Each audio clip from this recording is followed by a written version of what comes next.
Manas, for today's video, samahan niyo akong magluto ng leeg at ulo ng manok.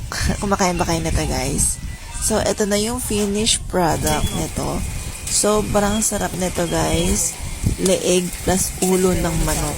Sa mga kukonti ang budget, pwede to. Kasi pag bumili ka sa palengke nito, mura lang, pero madami na siya.